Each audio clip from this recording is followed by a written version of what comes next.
కామారెడ్డి జిల్లాను భారీ వర్షం అతలాకుతలం చేసింది. పట్టణంలోని విద్యానగర్ కాలనీలో ఇళ్లలోకి నీరు రావడంతో ఇంట్లో ఉన్న వస్తువులు బియ్యం నేలపాలైంది. మరోవైపు లోతట్టు ప్రాంత ప్రజలు తీవ్ర ఇబ్బందులు పడుతున్నారు. ప్రస్తుతం కామారెడ్డిలోని పరిస్థితిపై మరింత సమాచారం మా ప్రతినిధి రాజేష్ అందిస్తారు. జిల్లా కేంద్రంలో భారీ వర్షాలు కాలనీలోకి జల దిగ్బంధంలోకి వెళ్ళిన పరిస్థితి. ఇప్పటికే 10 కాలనీలు కూడా ఇక్కడ జల దిగ్బంధంలో నెలకొన్న పరిస్థితి. జిఆర్ కాలనీ, అదేవిధంగా ఇటు హౌసింగ్ బోర్డ్ కాలనీ, అదేవిధంగా ఇటు విద్యానగర్ కాలనీ, ప్రస్తుతం విద్యానగర్ కాలనీ ఉన్నాము. ఇక్కడ మనం చూస్తున్నట్లయితే పూర్తిగా ఇప్పుడు కొద్దిగా వరద తగ్గుముఖం పడుతున్నప్పటికీ వాటర్ పూర్తిగా ఈ లోతట్టు ప్రాంతంలో ఉన్నటువంటి ఒక ఇంట్లోకి వచ్చినటువంటి పరిస్థితి. పూర్తిగా ఇక్కడ ఉన్నటువంటి పూర్తిగా కూడా వాటర్ అంతా ఇంటిలోకి వచ్చినటువంటి పరిస్థితి మనము చూస్తూ ఉన్నాము. అంటే గత 2 రోజులు మొన్న నైట్ ఈ రోజు వరకు కూడా భారీ వర్షం కురుస్తూ ఉంది. భారీ వర్షం కురుస్తుండడంతో ఇక్కడ లోతట్టు ప్రాంతాలన్నీ కూడా జలమయమైనటువంటి పరిస్థితి మనం చూస్తూ ఉన్నాం. మనము ఇక్కడ ఇంట్లో పూర్తిగా వాటర్ వచ్చేసింది.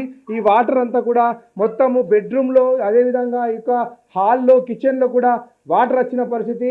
ఇక్కడ ఉన్నటువంటి ప్రజలైతే ఇబ్బందులు పడుతూ ఉన్నారు. అధికారులు ఎటువంటి సహాయ సహకారాలు కూడా అందించలేదని చెప్పేసి వాళ్ళు బాధపడుతున్నటువంటి పరిస్థితి ఉంది. పూర్తిగా వర్షపు నీరు ఇందులోకి రావడంతో ఇబ్బందులు పడుతున్నామని చెప్పేసి వారు చెప్తున్న పరిస్థితి. అయితే పట్టణంలోని పెద్ద వాగు ఏదైతే ఉందో పెద్ద వాగు పొంగి పొరడంతో ఈ లోతట్టు ప్రాంతాల్లో ఉన్నటువంటి ఈ యొక్క ఇండ్లలోకి భారీగా వర్షపు నీరు వస్తున్నటువంటి పరిస్థితి ఉంది. మనం ఒకసారి వీళ్ళను మాట్లాడించే ప్రయత్నం చేద్దాం. అమ్మ, మీరు చెప్పండి, అసలు ఎప్పటి నుంచి వాటర్ వచ్చింది ఇక్కడ? నిన్న 6 గంటల నుంచి 6-7 గంటల నుంచి నిండిపోయినాయి. ఇక్కడ దాకా నిండిపోయినాయి. సెల్పులలో బియ్యం నానిపోయినాయి, పరుపులు నానిపోయినాయి, బట్టలు నానిపోయినాయి. ఇళ్ళలోనే ఉన్నాం. ఇక రాత్రి నిన్న అల్లు బెదిరించి పండుగ పూట అని తోలుకపోయిండ్రు. ఇక్కడ అన్నం పెట్టిర్రు, పండగ పెట్టుకున్నారు. మా బతుకులు ఇట్లా అయిపోయినాయి, ఏం చేస్తాం? అది ఇక్కడ ఎవరైతే వృద్ధురాలు తాను యొక్క రూమ్ను కూడా క్లీన్ చేయలేని పరిస్థితిలో ఆవేదన వ్యక్తం చేస్తూ కన్నీరు పర్యంతమైనటువంటి పరిస్థితి ఉంది. భారీ వర్షం కురుస్తుండడంతో ఇక కామారెడ్డి పట్టణం అంతా కూడా అల్లకల్లోలంగా మారింది. లోతట్టు ప్రాంతాలు కూడా పూర్తిగా నీటిలో మునిగినటువంటి పరిస్థితి మనం నెలకొందని చెప్పవచ్చు. ముఖ్యంగా మనం ఇక్కడ చూస్తూ ఉన్నాము, విజువల్స్లో కూడా చూస్తూ ఉన్నాము.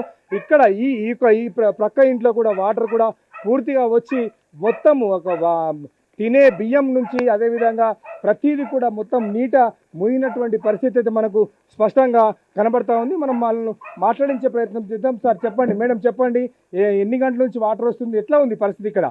మొత్తం వాటర్ అండి. ఈ రోజు కొంచెం తగ్గిందని పొద్దున కూడా నీళ్ళు వచ్చినాయి. పక్క వాళ్ళ ఇంట్లో వెళ్ళి తిన్నాము, భోజనం చేసినాము.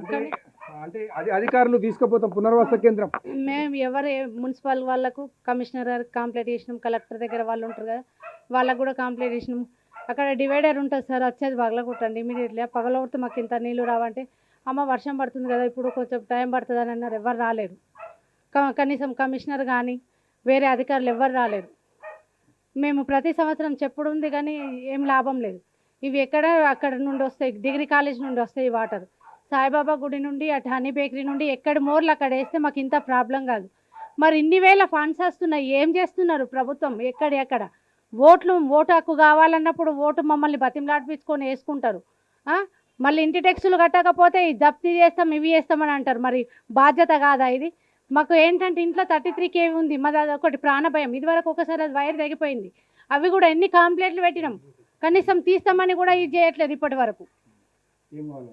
ఏం లేదండి, ఎక్కడెక్కడ మోర్లు ఇచ్చేసేసి ఆ డివైడర్ తీసేసి మాకు నీళ్లు రాకుండా చూడాలి. ఈ 33 kV కూడా తీసేయాలండి. మేము ఎన్ని కంప్లైంట్ కలెక్టర్ ఆఫీస్లో మొత్తం గల్లీ మొత్తం కంప్లైంట్ చేసినామండి. కేసీఆర్ గారు ఉన్నప్పుడు ఇండ్ల మీద ఉన్నాయి, కంపల్సరీ తీయాలన్నారు. మరి ఇప్పుడు తీస్తలేరు, ఏంది మరి ఏమవుతున్నాయి, ఏం కథ?